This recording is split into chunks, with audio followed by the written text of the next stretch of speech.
me just move back to my presentation.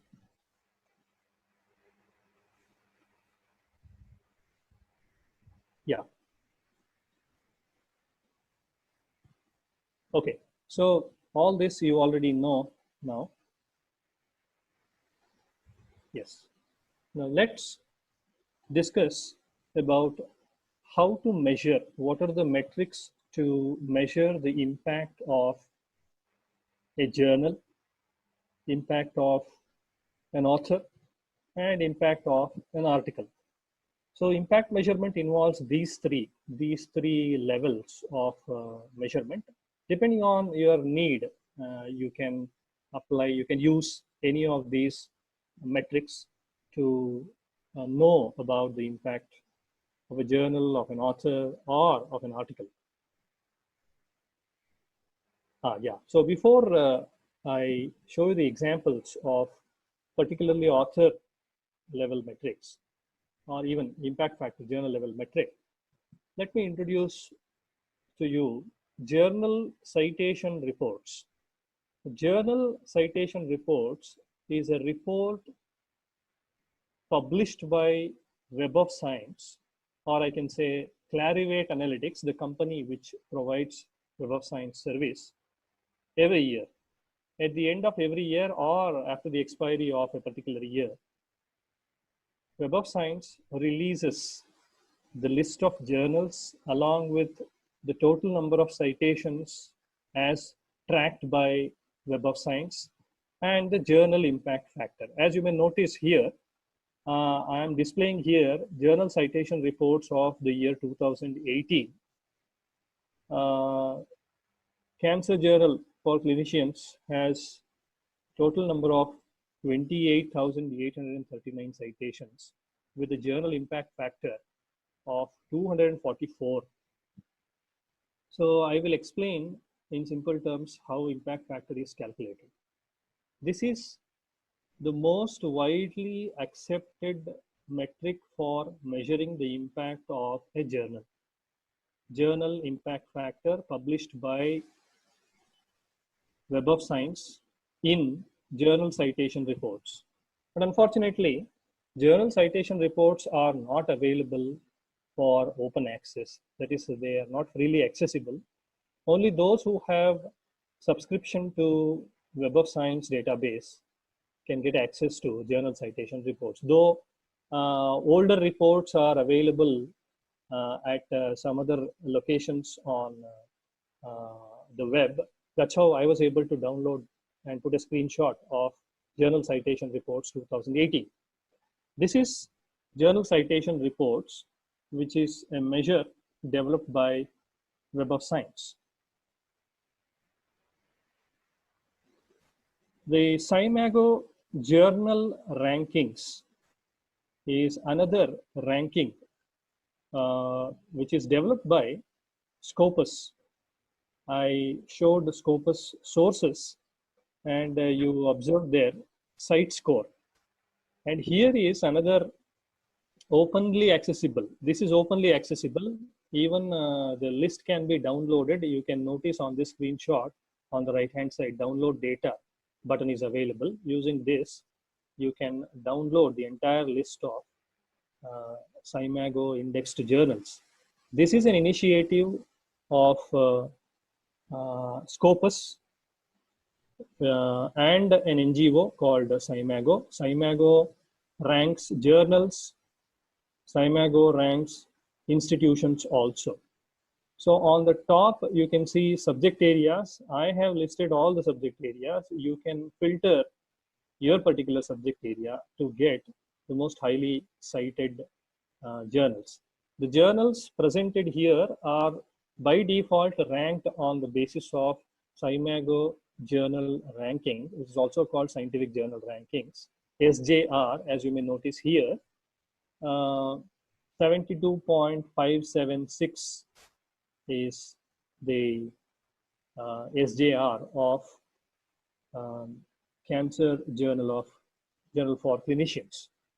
So if JCR is one source for getting to know the impact of journals, Scimago journal rankings or scientific journal rankings by Scimago is another source. This I have already explained. Google Scholar provides H5 index based on which the journals are ranked only top 20 in every subject in the universe of knowledge as indexed by Google Scholar. This is another source to know about the impact of journals. These are the websites which provide impact factors for journals. As you may notice on the extreme right, some of these services even have a processing fee for a journal to be indexed in their services. Now, what is indexing of a journal? Indexing of a journal is the inclusion of a journal in a citation database. For instance, a journal, a newly started journal generally will not find place in Web of Science or Scopus because it has to establish its impact in terms of number of citations received for its articles. Unless let's say at least for a period of 2 years,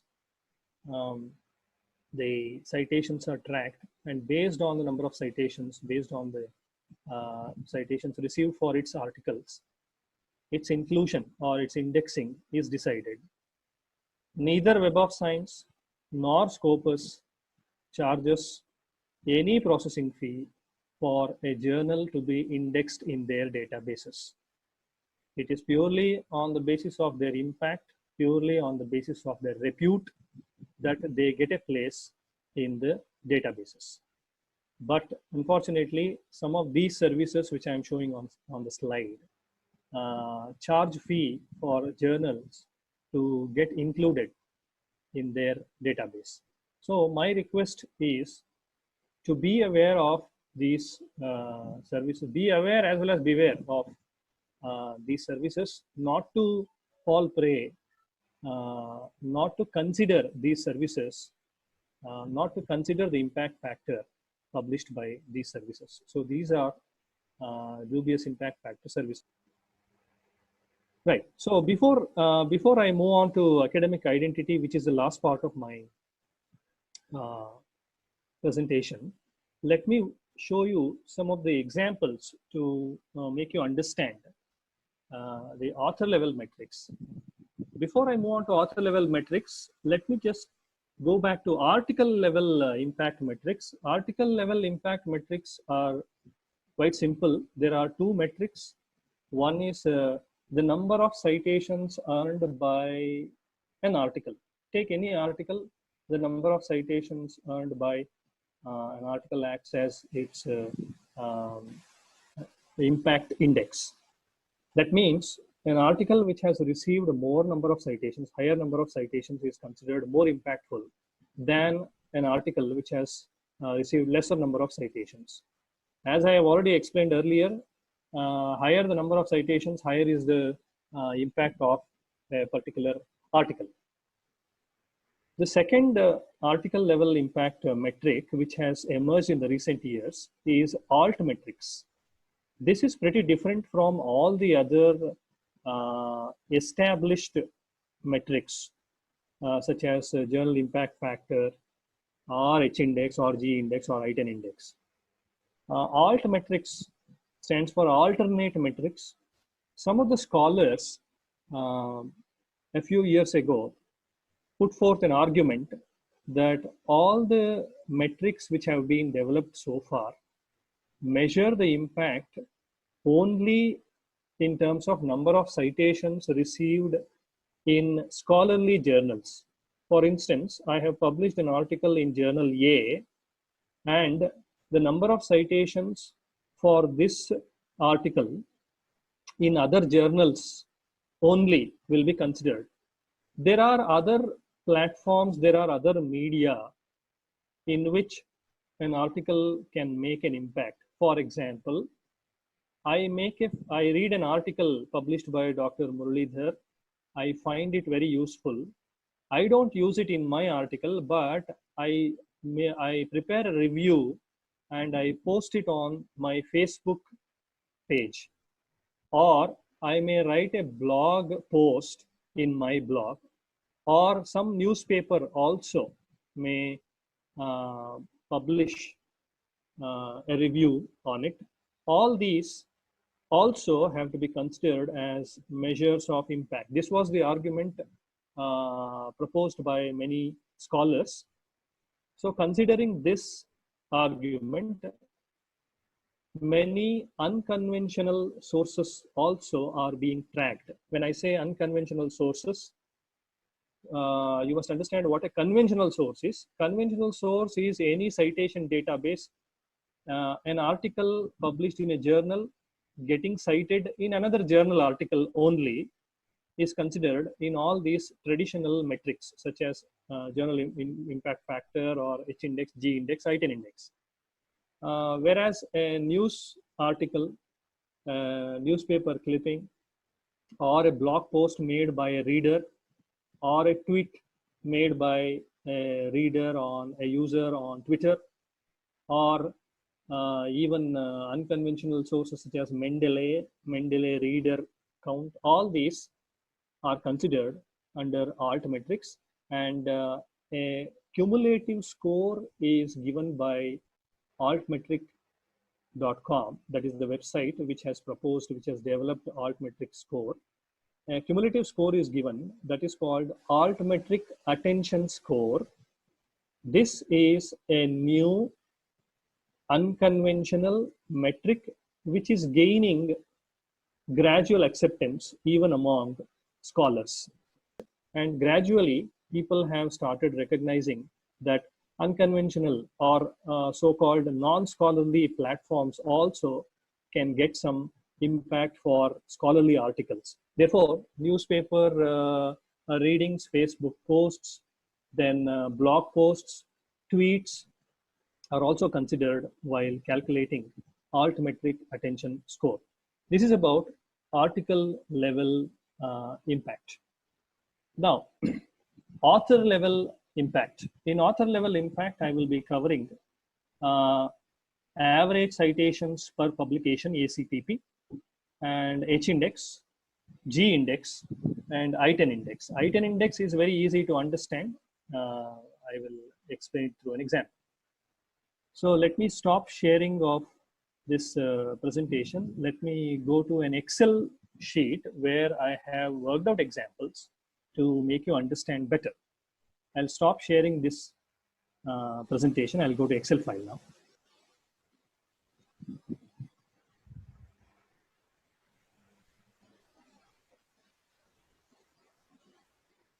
Yeah.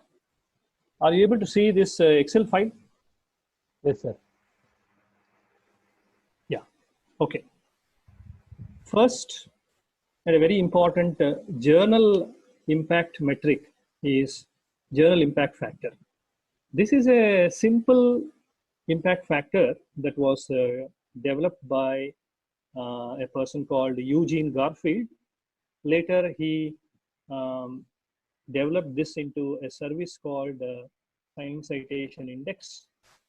And later he founded an institution called Institute for Scientific Information.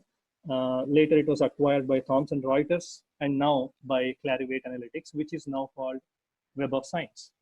Well, let's work out the impact factor. Impact factor is calculated by dividing the total number of citations earned by a journal for the articles published in the previous 2 years. For instance, in this case, you can see Journal X has published 120 articles in the previous 2 years, and it has earned 100 citations in year 3. So simple impact factor is obtained by dividing the total number of citations earned. For instance, I'll put a formula here. total number of citations earned in year 3 divided by the total number of publications, total number of articles published in journal X in the previous 2 years.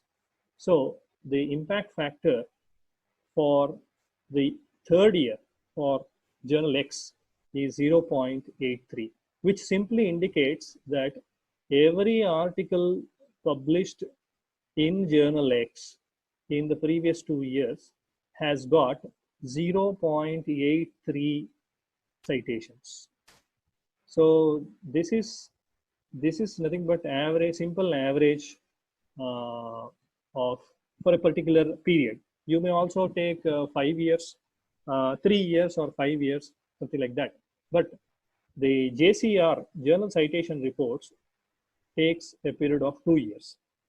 We can also similarly calculate the impact factor of journal Y by dividing the total number of citations earned in year 3 by the number of articles published in year 1 and 2 put together.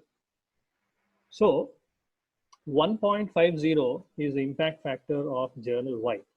Now, after understanding journal impact factor, you will be in a position to judge which journal among these two is more impactful.